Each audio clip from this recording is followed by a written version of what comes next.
Want to share your Samsung phone's internet with your friends using Bluetooth? It's a handy trick when there's no Wi-Fi around and someone needs a connection. The steps are quick and easy, so let's get started without wasting any time. To do this, you have to open Settings, tap Connection, then tap Mobile Hotspot and Tethering. Toggle on the Bluetooth tethering. Now go back, tap Bluetooth. Make sure to turn on Bluetooth on both devices. Now find out your friend's device name and tap on it.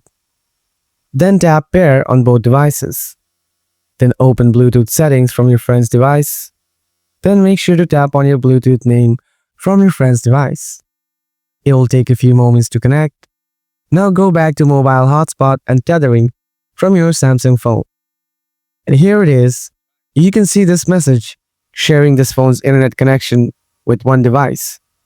That's it. And that's how you can share the internet using Bluetooth on Samsung phones. Hope you found it helpful. If you have any questions, just drop them in the comments below. Thanks for watching.